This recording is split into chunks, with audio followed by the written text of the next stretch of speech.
Você acredita que Deus responde às orações? Uma vez alguém perguntou para mim: como é que você escolhe os sermões? Como é que você decide o tema que você vai pregar? Eu simplesmente respondi: a gente ora,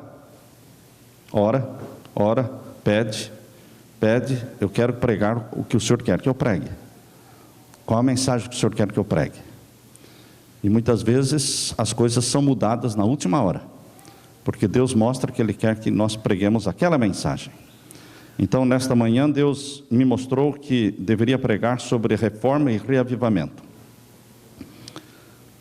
E eu olhei na minha lista de sermões e vi que eu não tinha, ali no YouTube ainda não tinha este sermão, reforma e reavivamento. Então nós vamos começar lendo Zacarias capítulo 3. Esse é o tema da administração do pastor Ted Wilson, reforma e reavivamento.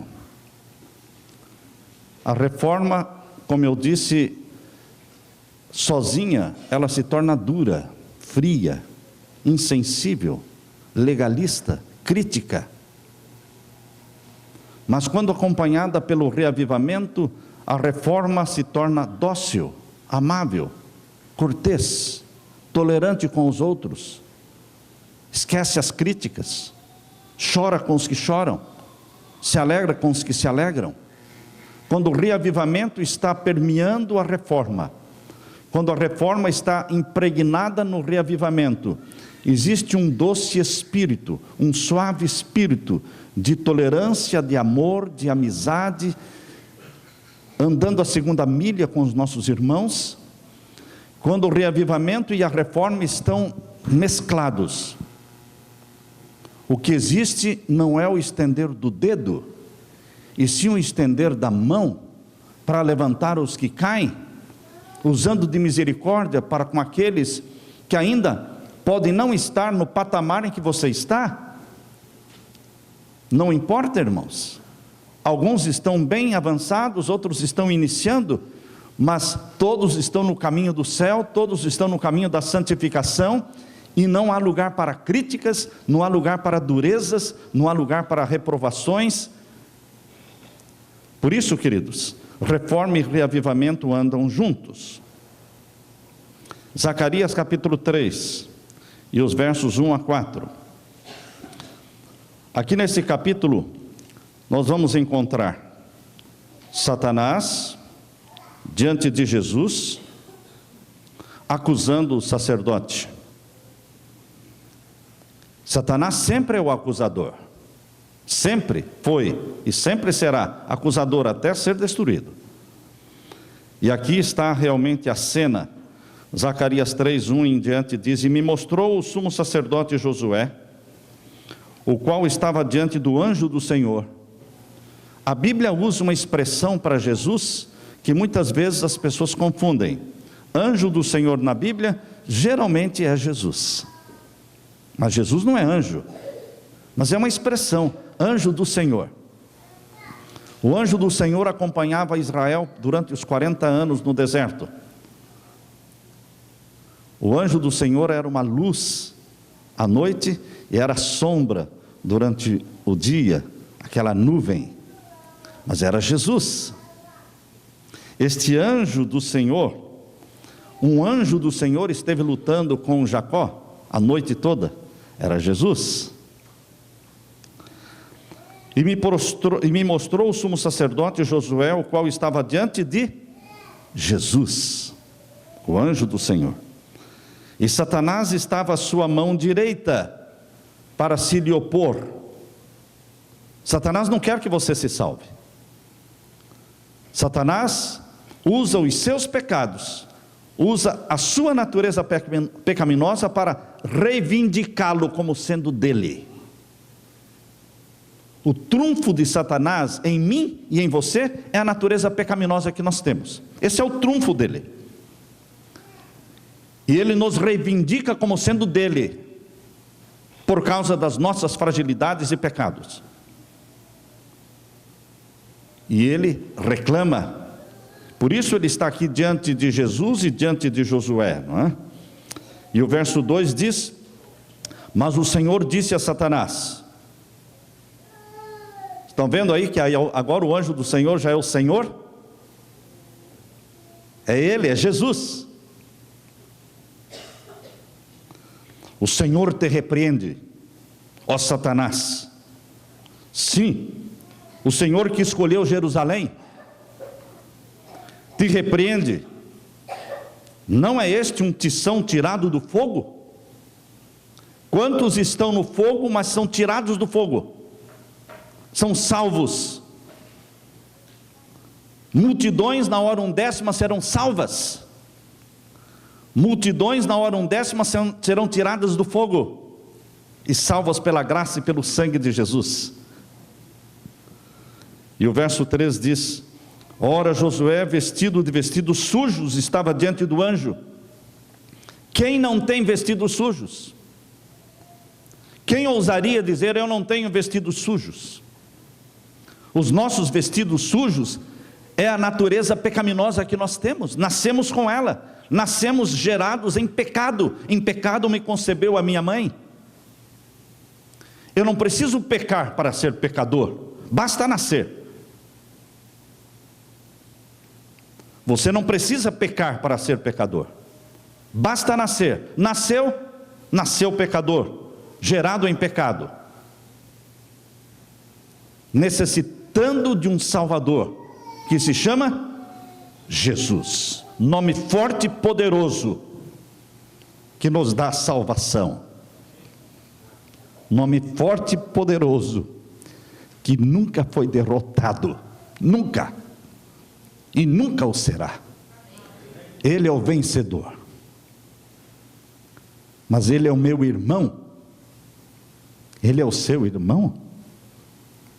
Queridos, há regozijo quando nós entendemos esta verdade. Há regozijo.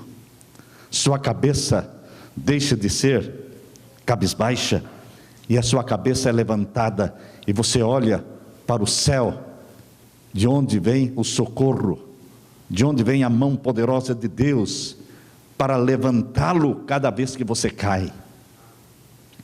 A glória do homem pecador não é nunca cair, porque quem nunca caiu? Só Jesus. A glória do homem pecador não é nunca cair, mas é levantar-se cada vez que cai. Essa é a glória do homem pecador. Levantar-se cada vez que cai. É uma mão que se estende e nos levanta e não nos critica. Não nos lembra os pecados passados, não lança em rosto nossa ingratidão, nossos adultérios, não. Ele nos abraça, nos aconchega junto dele. Isto é graça, isto é salvação, isto é Jesus, nome santo e venerável, nome que traz vida e traz salvação. Ora, Josué, vestido de vestidos sujos, estava diante do anjo. Que anjo? O anjo do Senhor, Jesus. Então, falando, ordenou aos que estavam diante dele, dizendo: tirai-lhe estes vestidos sujos. E a ele lhe disse: eis que tenho feito com que passe de ti a tua iniquidade, e te vestirei de vestidos novos. Jesus não está nem aí para as acusações de Satanás. Jesus não discute com Satanás. Jesus simplesmente diz: tire as vestes sujas dele, e o vista com a veste branca da minha justiça. E Satanás é emudecido. Satanás é calado, porque Jesus fala com autoridade, porque ele comprou você, ele nos comprou com o ouro do seu sangue e a prata das suas lágrimas, por isso ele tem autoridade. Nós somos dele, pela criação e somos dele pela redenção. Por isso, meu querido irmão, você não pode viver deprimido. Hoje a depressão é uma doença que invadiu o mundo e entrou para dentro da igreja de Deus também. Pessoas deprimidas. Levante o rosto. Como você pode viver deprimido se você tem um Jesus na sua vida? Se você recebe da santidade dele todos os dias, se você é batizado pelo Espírito Santo, se você tem um regozijo cristão, se você tem a esperança da vida eterna com Cristo, a esperança da breve volta de Jesus, como você pode viver deprimido, cabisbaixo, quando o céu está para cima? Você não pode olhar para baixo, tem que olhar para cima, é de lá que vem um socorro bem presente na hora da angústia. Saia de dentro de si mesmo. Depressão é uma doença que o tranca dentro de si mesmo. Pare de pensar em si mesmo, pense no céu, pense em Jesus, pense nas almas pelas quais Jesus morreu, pense na missão que Jesus te deu, saia em busca das almas. Não duvide da salvação. Há pessoas que se debatem, estou salvo, estou perdido, estou salvo, estou perdido. E existe uma corrente dentro da igreja de pensamento que diz que nós vamos viver nesta dúvida se estamos salvos ou perdidos, esta angústia, esta ansiedade, até depois do fechamento da porta da graça. E que durante o período da angústia de Jacó, nós vamos estar angustiados se estamos salvos ou perdidos sem saber. Pois bem, meu querido irmão, você tem que saber se você está salvo ou perdido hoje. Hoje você tem que ter a certeza da salvação em Jesus. A salvação para aquele que confessa. A salvação para aquele que se humilha, que se ajoelha em lágrimas de arrependimento, busca perdão. E Jesus diz para você o que disse para Maria Madalena: eu também não te condeno. Quando Jesus diz eu não te condeno, Ele está dizendo eu te perdoo.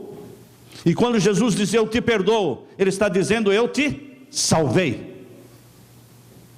O ladrão da cruz recebeu a certeza da salvação. A mulher adúltera recebeu a certeza da salvação. Zaqueu, Jesus disse, hoje veio salvação nessa casa.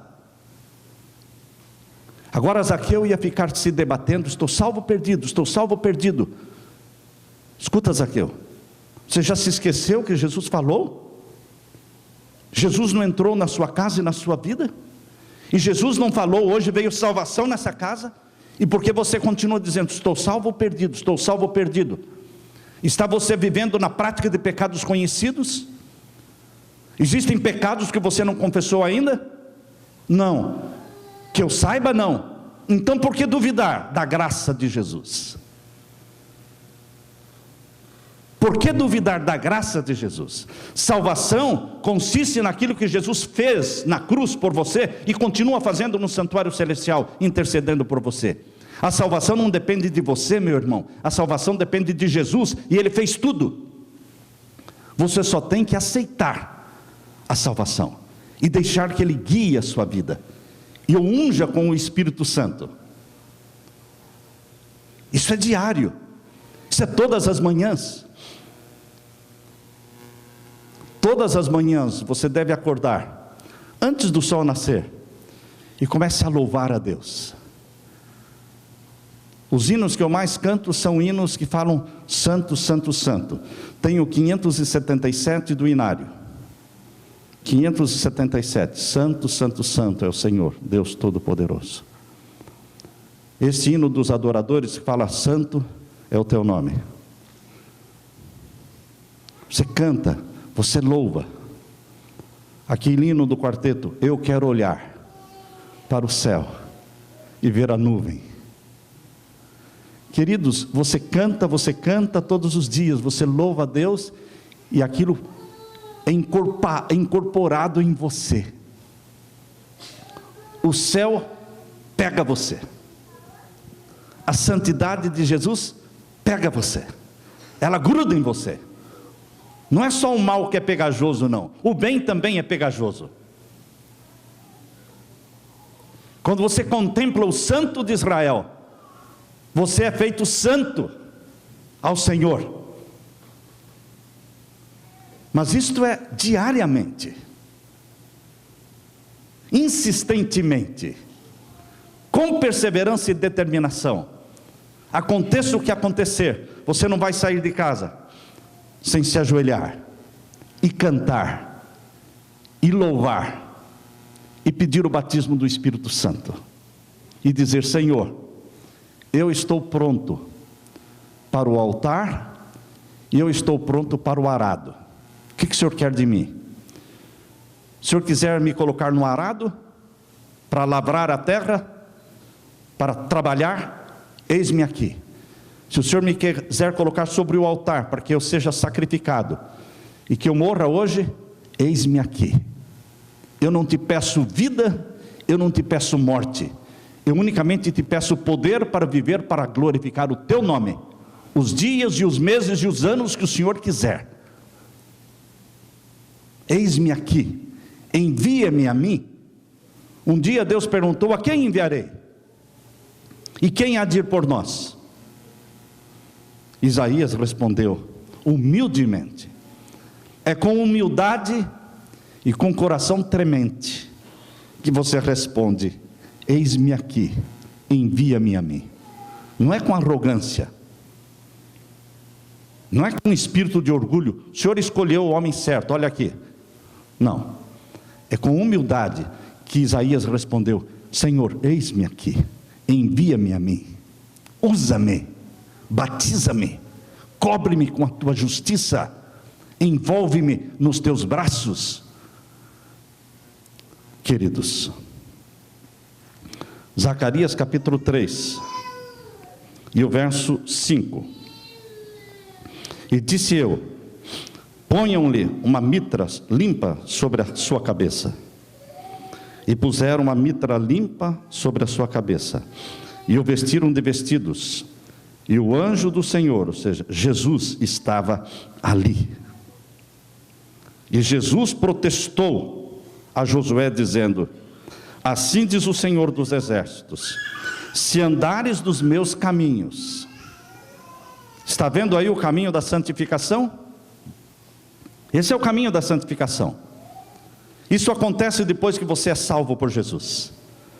Você deixa de andar nos caminhos de Satanás, do reino das trevas, das baladas, das músicas do mundo, enfim, você começa a andar nos caminhos do Senhor. Os caminhos de Satanás perdem atração, o pecado não lhe é mais atrativo, o pecado se torna repugnante. Você começa agora a andar nos caminhos de Deus. Se andares nos meus caminhos e se observares as minhas ordenanças, também tu julgarás a minha casa, e também guardarás os meus átrios, e te darei lugar entre os que aqui estão.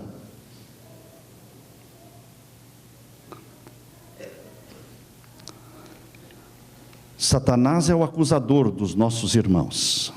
Apocalipse 12:10 diz que ele gosta de acusar.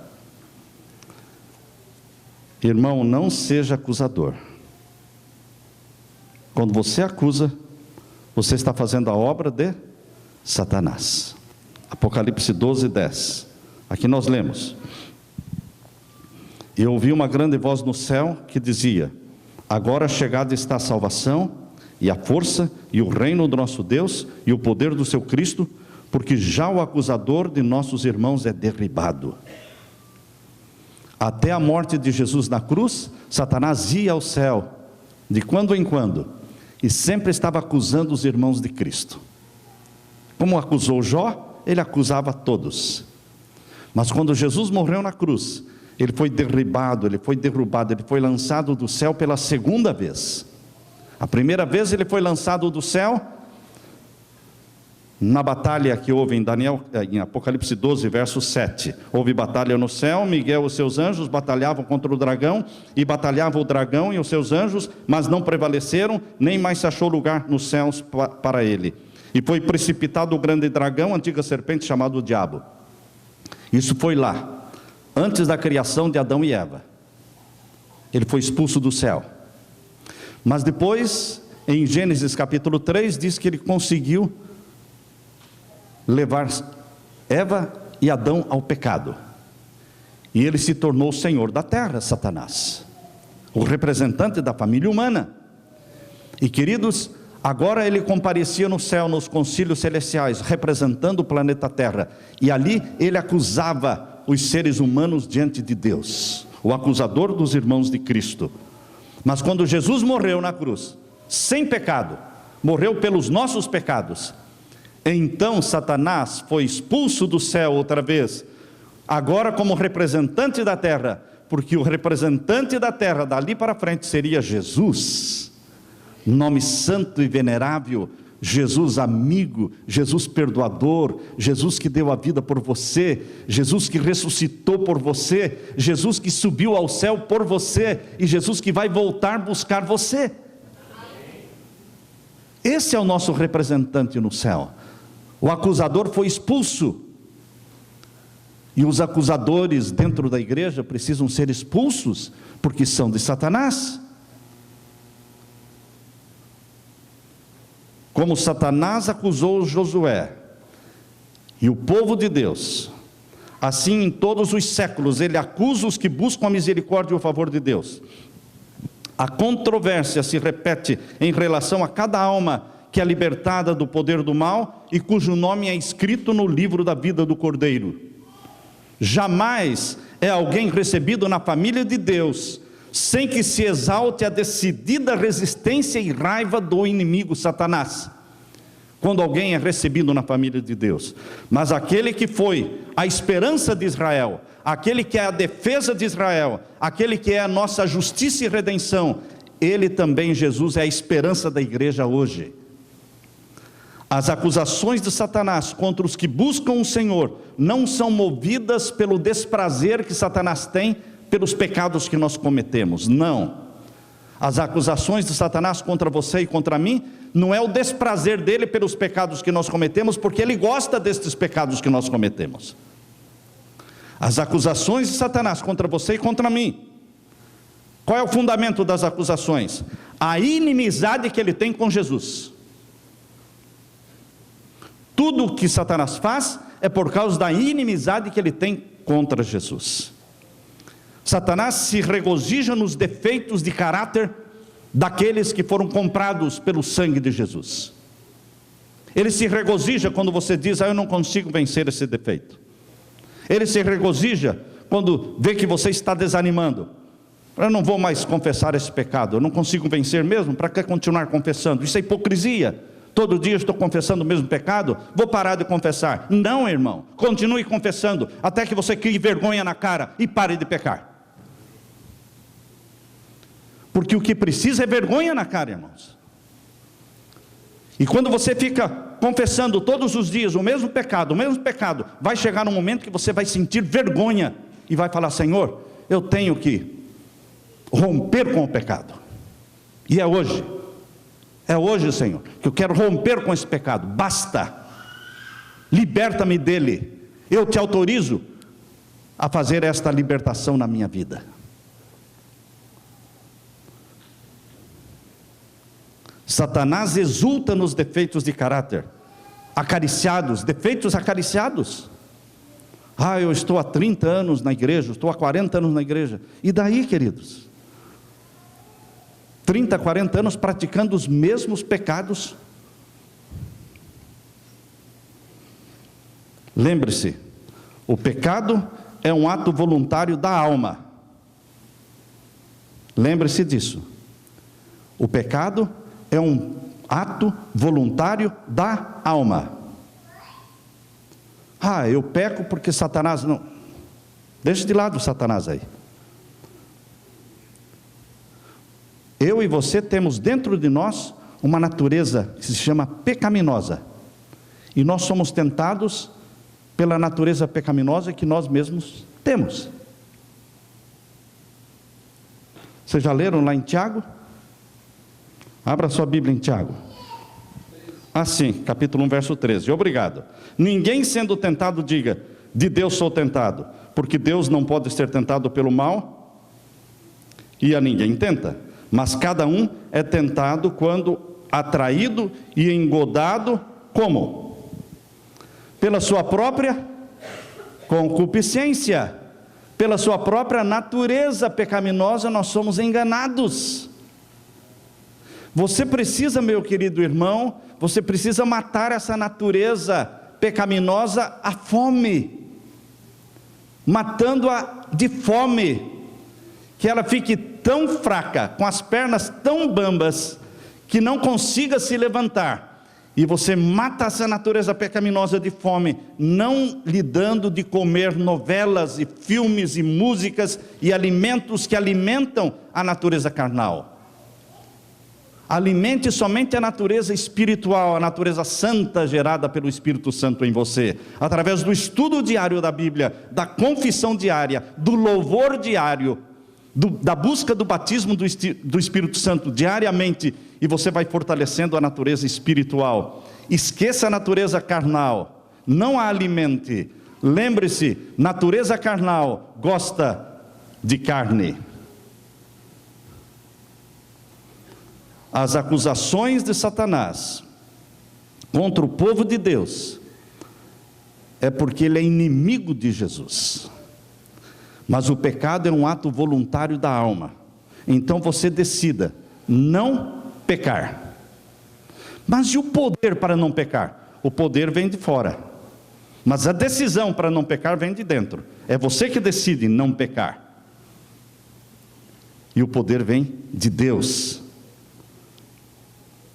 Satanás sabe que os que buscam o perdão e a graça de Deus os obterão. Satanás sabe que aqueles que pedem perdão receberão. Você se levanta perdoado e salvo. Não tem essa, eu confessei, Deus não perdoou. Deus perdoa. Mas ele sabe que amanhã eu vou pecar de novo, mas ele perdoa. Sabe quando ele vai deixar de perdoar? Quando você deixar de confessar. Satanás sabe quão misericordioso é Deus, porque ele viveu na presença de Deus. Ele era anjo cobridor na presença de Deus. Ele sabe quão perdoador é Deus. Por isso, Satanás apresenta os pecados nossos, jogando-nos na cara os pecados nossos, para nos desencorajar da confissão. Ele quer que você pare de confessar. Os que forem fiéis a Deus serão ameaçados. Os que forem fiéis a Deus serão denunciados. Os que forem fiéis a Deus serão proscritos. Serão traídos pelo pai, pela mãe. Lucas capítulo 21, 15. Pelos pais, pelos irmãos, pelos parentes, pelos amigos, pelos irmãos da igreja, seremos traídos. Seremos caluniados. Espere isso. Eu estou decepcionado. Decepcionado? Deus já falou que vai ser assim. Os inimigos se levantarão dentro da própria casa, dentro da própria igreja.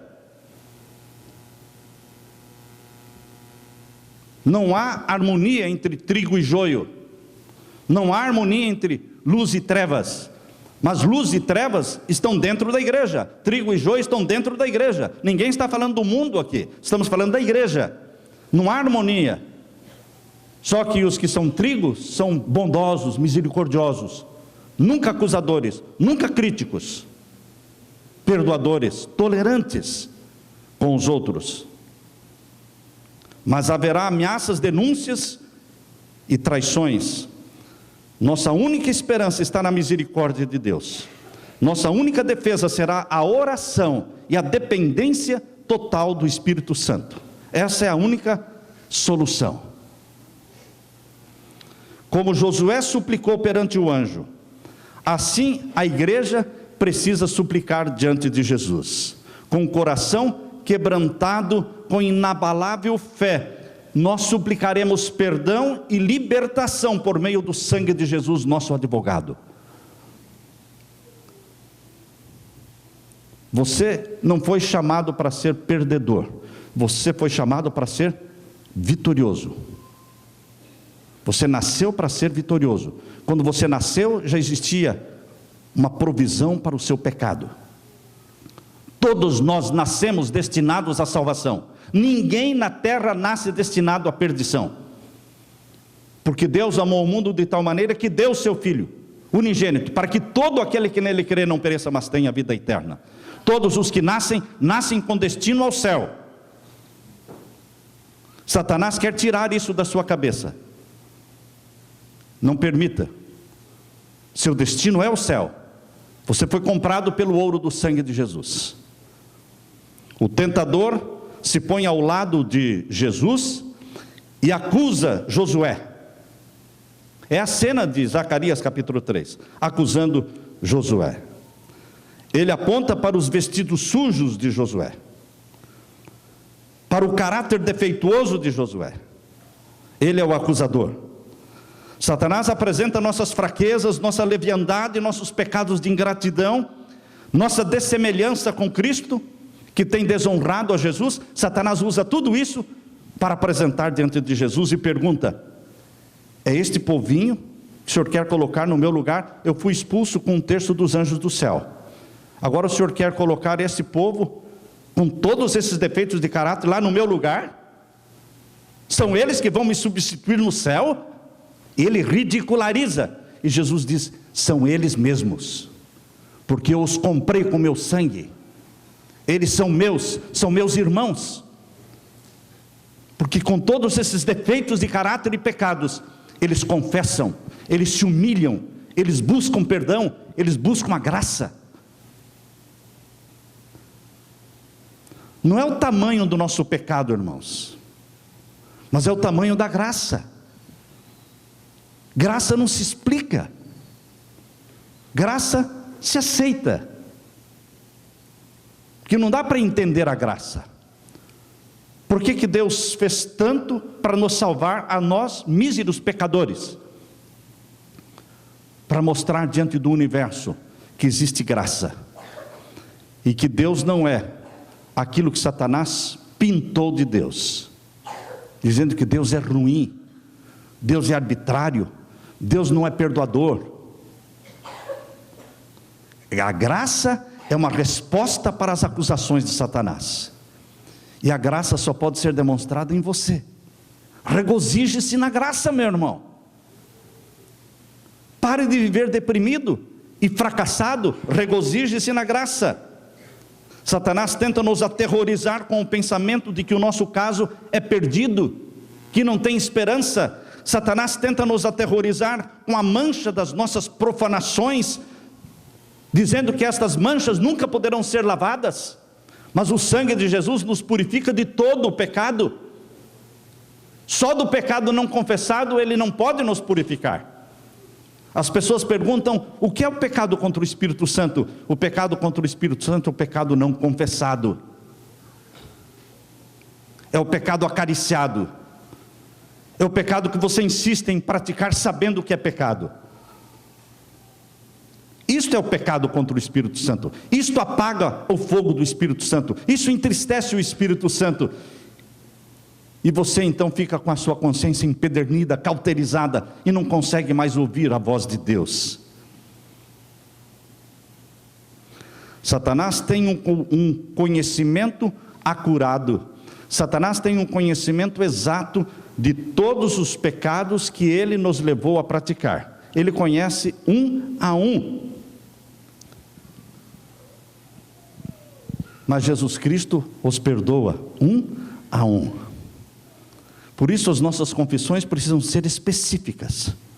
Você pare de confessar: Senhor, perdoa todos os meus pecados. Dê nome para os pecados. Dê nome para os pecados. Ó Senhor, me perdoe o pecado da pornografia. Eu sou um viciado. Isto te desagrada. Me liberta pelo sangue de Jesus. você peça perdão e corta a internet da sua casa. Porque não adianta nada você ficar pedindo perdão e libertação, mas a internet está lá. Cria uma estratégia, meu irmão. Cria uma estratégia para se ajudar. Quando com 17 anos, 16 para 17 anos, eu decidi não ir ao cinema mais. Com 16 anos, Deus me convenceu e eu nunca mais pisei no cinema. Mas com 16 anos, eu passando pelas ruas, avenidas de Curitiba, onde estavam os cinemas, eu parei de andar naquela avenida. Eu caminhava 2 ou mais quadras para não passar em frente do cinema. Você cria estratégias. Por que você vai querer se expor?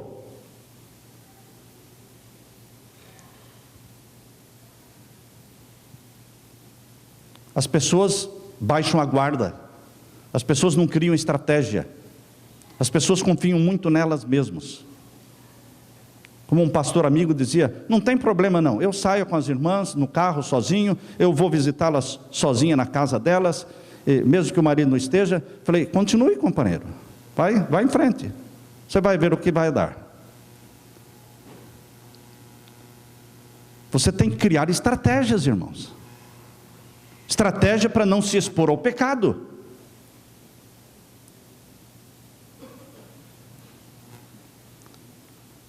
Conquanto os seguidores de Jesus tenham pecado, e nós temos pecado, eles não se entregaram ao controle das instrumentalidades satânicas.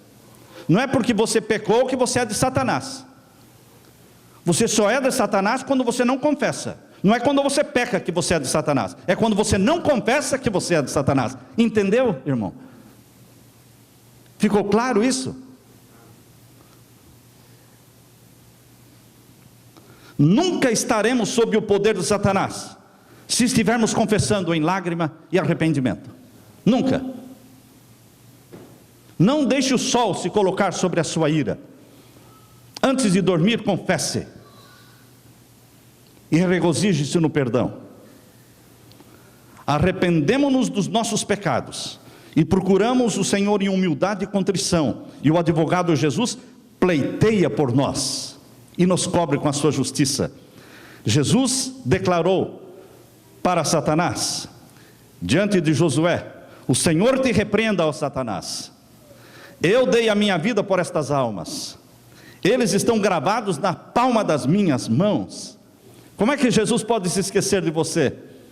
Aqueles sinais, aquelas cicatrizes nas mãos de Jesus, nos pés de Jesus, na fronte de Jesus, são eternas. No novo céu e na nova terra, todo mundo vai estar muito bonitinho, perfeito, sem rugas, sem manchas, sem nada. Mas Jesus eternamente levará cicatrizes nas mãos, nos pés, na fronte, cicatrizes que nos lembram o preço que Ele pagou por mim e por você. Como é que Ele pode se esquecer de você, se Ele te tem gravado nas palmas das mãos? É possível? Não. Não é possível. Eu te tenho gravado nas palmas das minhas mãos. Vocês podem ter imperfeições de caráter, e todos nós temos. Podemos ter falhado em nossos esforços, e todos falhamos. Mas nos arrependamos e recebamos o perdão e a aceitação de Jesus. Os assaltos de Satanás são fortes, os enganos são sutis, mas os olhos do Senhor estão sobre o seu povo, olhando a nossa aflição, quando nós clamamos com angústia de alma, dizendo: Senhor, liberta-me, porque eu não tenho forças para me libertar. Tira de mim essas tendências, porque eu não tenho forças para tirar. Jesus apresentará você diante do Pai como um ouro provado no fogo. E todos nós vamos ser provados no fogo. Todos nós. Ninguém chegará no céu sem ter passado por uma fornalha de fogo ardente, chamado provações. A escola das provações, as obreiras de Deus. Jesus aprendeu a obediência através daquilo que ele padeceu. Nós aprendemos a viver em obediência a Deus através do padecimento também. Jesus sofreu, você sofre, todos nós sofremos, mas é o ouro sendo provado no fogo. Nada neste mundo é tão caro ao coração de Deus como a sua igreja. É a menina dos seus olhos. Mas quando eu falo igreja, não são os prédios luxuosos, não são as 4 paredes. Quando eu falo que a igreja é a menina dos olhos de Deus, estou falando do ser humano, pecador. Você e eu somos a menina dos seus olhos. Ele não deixa o seu povo ser vencido pelas tentações de Satanás. Ele punirá os que o representarem mal, mas será misericordioso para com todos os que sinceramente se arrependem. Ele dará necessário auxílio aos que o invocam, pedindo forças para o desenvolvimento de um caráter cristão. Instigados por Satanás, os governantes deste mundo estão procurando destruir os filhos de Deus, mas pudessem os olhos dos filhos de Deus serem abertos, como foram abertos os olhos do servo de Eliseu lá em Dotã, e eles veriam anjos de Deus acampados em redor deles, pondo em xeque as forças das trevas. O servo do Eliseu não enxergava nada, mas Eliseu estava vendo um exército celestial cercando a cidade, muito mais poderoso do que o exército inimigo. Mas o servo do Eliseu não enxergava nada. Por quê? Porque ele era carnal. Como era o nome dele mesmo? Coitado dele. Acabou ficando com a lepra de Naamã. O mal pega, irmãos. O mal pega. Mas louvado seja Deus que o bem também é pegajoso.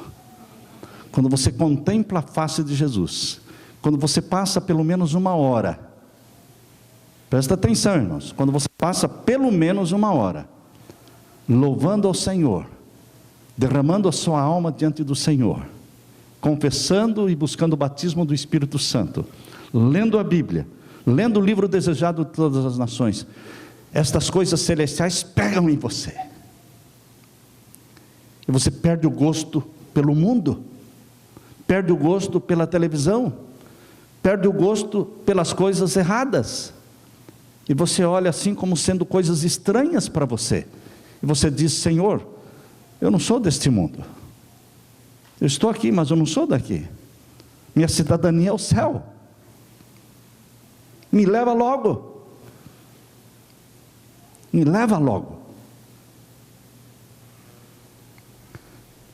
Enquanto Satanás tem estado a fazer acusações, anjos santos, anjos invisíveis, estão passando de um para o outro lado, pondo sobre os fiéis servos de Deus o selo do Deus vivo. A obra do selamento. Através da história do povo de Deus, grandes montanhas de dificuldades aparentemente invencíveis, têm se levantado diante do povo de Deus. Tais obstáculos são permitidos pelo Senhor, como um teste de fé. Não reclame das provações, porque foram permitidas por Deus. Lembre-se que cada provação, seja a sua casa pegando fogo, seja o seu emprego, perdendo o emprego, seja o seu carro incendiando ou sendo roubado, seja a doença, seja o que for, provações, lembre-se que elas vieram, mas antes passaram pelas mãos de Deus. Deus pesou, Deus mediu, para ver se você poderia suportar ou não, e então Deus liberou. E eu não posso ficar amaldiçoando o mal que me acontece, porque passou pelas mãos do meu Pai, e é a fornalha de fogo, é o ouro sendo provado no fogo. E nós podemos dizer como Jó disse, quando perdeu tudo, perdeu até os filhos, Jó não amaldiçoou, mas ele disse: bendito seja o Senhor.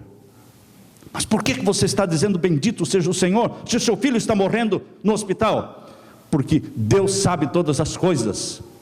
Minha vida está nas mãos de Deus, e a vida dos que são meus está nas mãos de Deus também.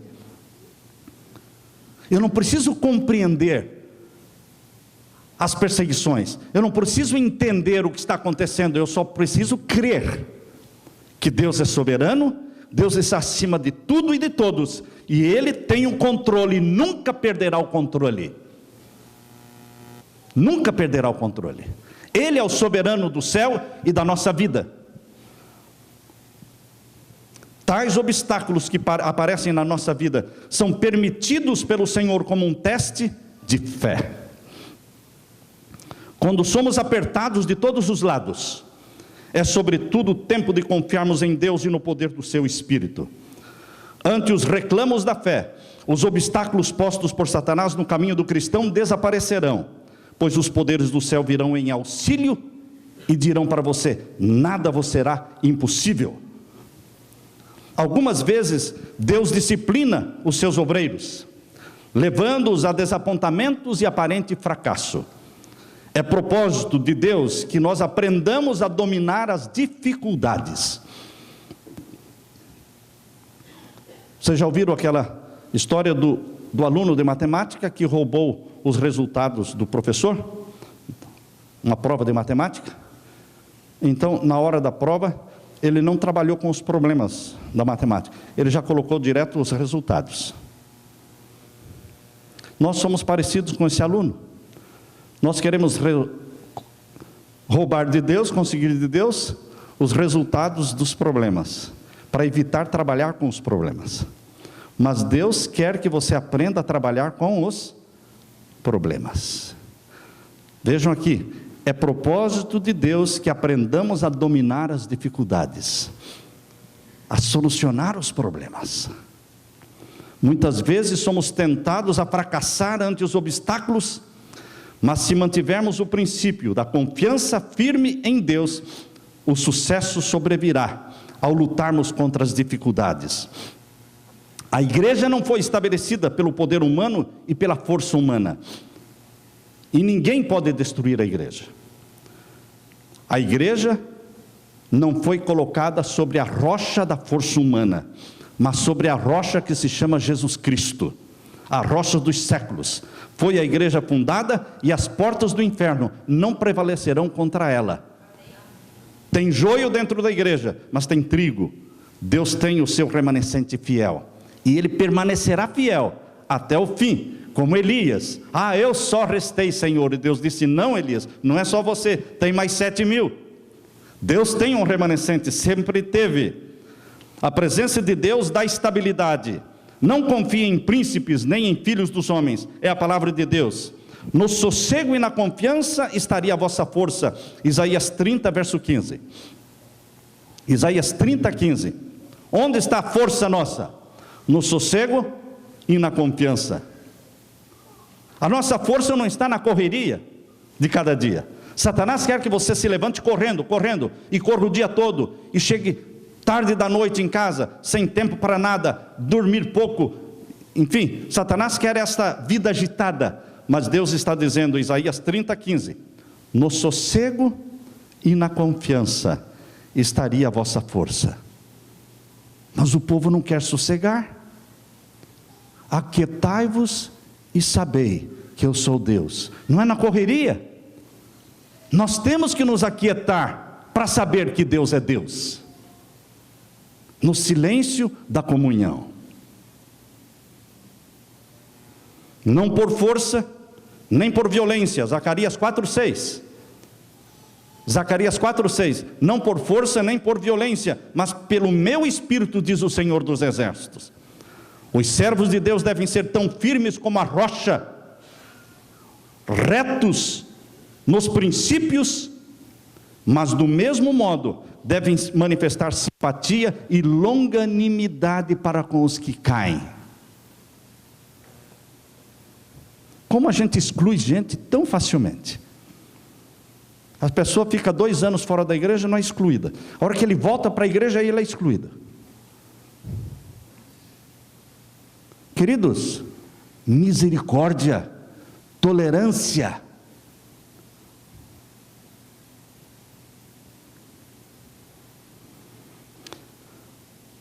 simpatia e longanimidade. Há necessidade de verdadeiros reformadores como Esdras. Há necessidade de homens poderosos nas escrituras sagradas. A abundante iniquidade prevalecente hoje pode ser atribuída em grande medida, à deficiência do estudo da Bíblia. As pessoas não conhecem mais a Bíblia. Quando a palavra de Deus é posta de lado, é rejeitado o seu poder para restringir as más paixões do coração natural. Com o abandono da Bíblia, tem vindo o abandono da lei de Deus. Estão colocando a Bíblia de lado. Os que estão buscando o apoio da Igreja Mundial para a ordenação da mulher ao ministério, eles dizem, nós estamos concordando com a ordenação da mulher ao ministério porque a Bíblia não proíbe. Interessante, não é? A Bíblia também não proíbe guardar o domingo. Você já leu algum verso na Bíblia proibindo guardar o domingo? Não existe. A Bíblia manda guardar o sábado. A Bíblia proíbe ordenar a mulher ao santo ministério? Não. Mas a Bíblia manda ordenar quem? O homem. Foi símbolo de Jesus como cabeça do lar e cabeça da igreja também. Porque Cristo é o cabeça. Não é porque o homem é melhor do que a mulher. Não, irmãos, o homem não é melhor do que a mulher. A mulher sabe fazer muito mais coisas que o homem. Tem muito mais talentos para realizar a obra do Senhor. Mas Deus escolheu colocar o homem como cabeça. Isso foi Deus quem fez. Não é proibido pela Bíblia ordenar a mulher, mas é aconselhado pela Bíblia a ordenar o homem. Não é proibido guardar o domingo pela Bíblia, mas é aconselhado a guardar o sábado. Nós temos que trabalhar em cima do que a Bíblia diz e não em cima daquilo que a Bíblia não diz. Como é que você vai trabalhar em cima daquilo que a Bíblia não diz e esquecer o que a Bíblia diz? É a falta do estudo da Bíblia que tem levado a igreja a tomar decisões que não agradam a Deus. Os reformadores, cujo protesto nos deu o nome de protestantes, eles estavam fundamentados na Bíblia. Foi por causa da Bíblia que João Hus foi queimado. Foi por causa da Bíblia que Martinho Lutero foi perseguido. Queridos, é em cima do que está escrito e não em cima do que não está escrito. Não é a teoria do silêncio que vem de Deus, é a teoria do assim diz o Senhor que vem de Deus. Não é teoria, é princípio do assim diz o Senhor. Tocai a buzina em Sião, santificai um jejum, proclamai um dia de proibição, congregai o povo, santificai a congregação, ajuntai os anciãos, congregai os filhinhos, chorem os sacerdotes ministros do Senhor entre o alpendre e o altar, e digam, poupa o teu povo, Senhor, poupa o teu povo, não entregues a tua herança ao opróbrio. Convertei-vos a mim de todo o vosso coração, com jejuns, com choro, com pranto, rasgai o vosso coração, não os vossos vestidos, convertei-vos ao Senhor vosso Deus, porque Ele é misericordioso, Ele é compassivo, Ele é tardio em irar-se, Ele é grande em beneficência e se arrepende do mal. Quem sabe se voltará a Deus e se arrependerá, e deixará após si uma bênção. Joel capítulo 2, versos 15 a 17. Joel capítulo 2, versos 12 a 14. Queridos, os filhos de Deus não devem apenas orar com fé, mas eles devem também agir. Neemias não se deixou ficar na dependência da incerteza. Os meios que faltavam para Neemias, ele os pediu, buscou e recebeu. O Senhor está ainda desejando mover o coração dos que têm posse dos seus bens, em favor da causa da verdade. Está faltando alguma coisa? Peça. Ore a Deus e peça. Em cada movimento religioso, em cada igreja, existem alguns que, conquanto não possam negar que a causa é de Deus, mantêm-se arredios, recusando fazer qualquer esforço para ajudar. Faria bem se tais pessoas lembrassem o registro que é mantido no céu, o livro no qual não há omissões e nem erro, e pelo qual serão julgados. Ali no livro do céu, cada oportunidade negligenciada para o serviço de Deus é registrada ali. E ali, igualmente, cada ato de fé e amor é mantido em eterna lembrança. A igreja é em grande medida responsável pelos pecados dos seus membros. Ela encoraja o mal quando deixa de levantar a voz contra o mal. Encoraja o mal quando deixa de pregar contra o mal. Os costumes do mundo não são norma para o cristão, nem as músicas do mundo são norma para o cristão. Deus não quer que a sua igreja se torne semelhante ao mundo para atrair o mundo. Não devemos praticar as práticas sutis e astutas e as extorsões do mundo. Cada erro praticado em relação aos filhos de Deus é praticado contra o próprio Cristo na pessoa dos seus santos. Toda tentativa de tirar vantagem da ignorância das pessoas, toda tentativa de tirar vantagem da fraqueza e do infortúnio de uma pessoa é registrado no céu como fraude no livro de razão do céu.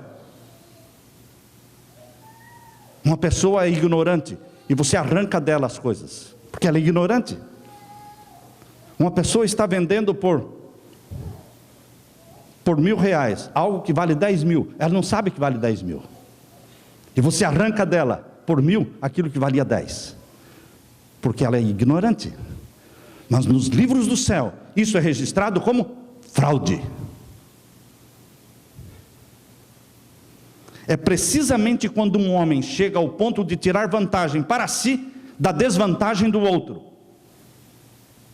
A esposa está enferma no hospital, está com câncer, ele não tem dinheiro para pagar o hospital, ele está vendendo a casa, porque é a única coisa que ele tem, ele não tem de onde tirar dinheiro para pagar a dívida, ele vende por qualquer preço, então você oferece o mínimo possível, e arranca dele a única coisa que ele tem. É precisamente quando um homem chega ao ponto de tirar vantagem para si da desvantagem do outro, que a sua alma se tornará insensível à influência do Espírito Santo, e o ganho obtido a tal preço é uma terrível perda.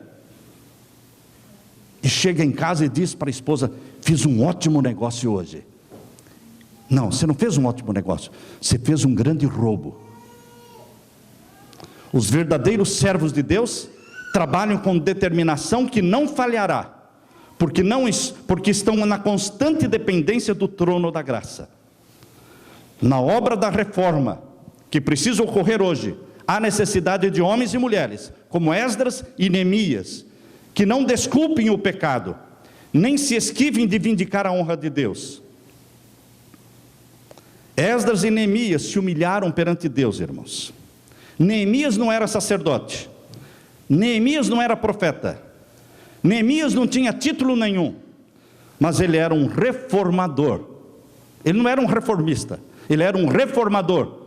Reformista é o que sai da igreja, reformador é aquele que fica dentro da igreja, fazendo a obra da reforma dentro da igreja. Ele era um reformador surgido para um tempo importante. Se os líderes na causa da verdade não mostram zelo, se são indiferentes, se são vazios, a igreja será descuidada e indolente. A igreja será amante dos prazeres, se a liderança for displicente, relaxada espiritualmente.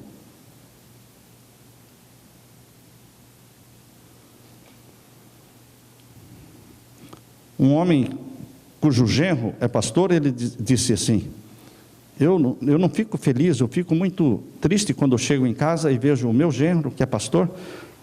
Cada vez que eu chego lá, ele está na frente da televisão. Ele estava incomodado, porque ele é um membro fiel da igreja, mas vê o genro, que é pastor, sempre na frente da televisão.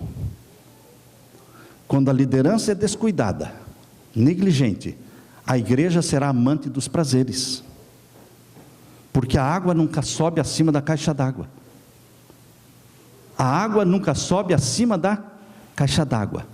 A liderança da igreja é o limite de espiritualidade da igreja. A Bíblia se sobressai em contrastes vivos e evidentes. O pecado e a santidade são postos lado a lado na Bíblia, para que possamos discernir o bem e o mal, o pecado e a santidade, e tomar posição ao lado da santidade. Lembram-se vocês de Sambalá? Vocês lembram de Sambalá, de Tobias?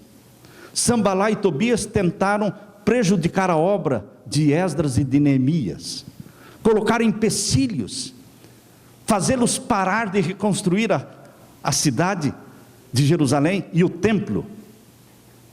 Eles escreveram cartas para o rei, eles jogaram pedras, eles eram traidores, mas eles se faziam de amigos. Dentro da igreja existem hoje os Sambalás e os Tobias, que querem impedir a obra da reforma e do reavivamento. Os terríveis resultados da transgressão das leis de Deus são postos em contraste com as bênçãos da obediência. Deus está procurando reparadores de brechas feitas na lei de Deus. E eu termino lendo com vocês Isaías 58. Isaías 58, verso 12. Deus está procurando reparadores de brechas. Deus não está precisando de pessoas talentosas. Deus não está precisando de pessoas cheias de títulos. Deus está precisando de reformadores, reparadores de brechas. Isaías 58, 12 diz assim: e os que de ti procederem, edificarão os lugares antigamente assolados. Ou seja, vão voltar às origens, vão ser fiéis ao assim diz o Senhor. Os que de ti procederem edificarão os lugares antigamente assolados. Levantarás os fundamentos de geração em geração, e chamar-te-ão reparador de brechas, restaurador das veredas para morar. E começa onde? Verso 13. O reparar as brechas começa na lei de Deus. Se desviares o teu pé do sábado. O sábado se tornou um dia como os outros. As pessoas viajam, compram, saem de viagem no sábado, chegam de viagem no sábado, vão para restaurantes no sábado, entram no pôr do sol, sem santidade, sem ter tudo preparado dentro de casa, para receber o dia do Senhor, com a família reunida, com cânticos de louvor a Deus. Deus quer fazer reforma. À medida que você respeita com muito zelo o dia do Senhor, Deus o abençoa. Porque respeitar as horas sagradas do sábado é respeitar Deus. Se desviares o teu pé do sábado, está vendo que o reparador de brecha começa exaltando a santidade do sábado? E de fazer a tua vontade no meu santo dia. E se chamares ao sábado um dia deleitoso, gostoso, agradável, não o domingo, irmãos, não o domingo, o sábado, um dia agradável, gostoso, santo dia do Senhor, digno de honra, e o honrares, não seguindo os teus caminhos, nem pretendendo fazer a tua própria vontade, nem falar as tuas próprias palavras, então te deleitarás no Senhor. Você vai se sentir feliz ao lado de Jesus, e Ele te fará cavalgar sobre as alturas da terra, e te sustentará com a herança do teu pai Jacó, porque a boca do Senhor falou, e Ele cumpre. Deus está procurando reformadores, como João Batista, vida simples, fiel e santa, preparando o caminho para a segunda vinda de Jesus. Amém, irmãos? Quem aqui está disposto a falar como Isaías falou? Senhor, humildemente, e confiando unicamente na graça do meu Senhor Jesus, eu quero dizer, eis-me aqui, Senhor, envia-me a mim. Quantos querem falar humildemente como Isaías? Eu quero orar com você. Eu quero orar com você neste momento, tá? Vamos nos ajoelhar e vamos orar, nos consagrando ao Senhor. Pai Santo que estás nos céus, ajoelhados na Tua presença, reconhecendo a nossa fragilidade, O próprio Isaías, antes de dizer, eis-me aqui, ele disse, eu sou um homem de lábios impuros, de impuros lábios. Mas o Senhor Deus o tocou com a brasa viva do altar. E disse, purificado está o teu pecado. E então Deus perguntou, a quem enviarei? Quem há de ir por nós? E então, Pai querido, humildemente Isaías respondeu, eis-me aqui, envia-me a mim. Nós estamos na tua presença ajoelhados e dizendo, purifica-nos do nosso pecado. Que o Senhor toque os nossos lábios com a brasa viva do teu altar. O Senhor nos cubra com a justiça de Jesus. O Senhor nos envolva com a graça. Graça inexplicável. Graça que perdoa e que salva. Apaga o passado. Nos coloca no caminho do céu. Esta graça infinita, confiando nela é que nós dizemos, eis-nos aqui, Senhor. Envia-nos a nós, usa-nos, dá-nos o batismo do Espírito Santo, não só hoje, mas cada manhã, que sejamos templos do Espírito Santo. É em nome de Jesus que pedimos e agradecemos. Amém, Senhor. Amém.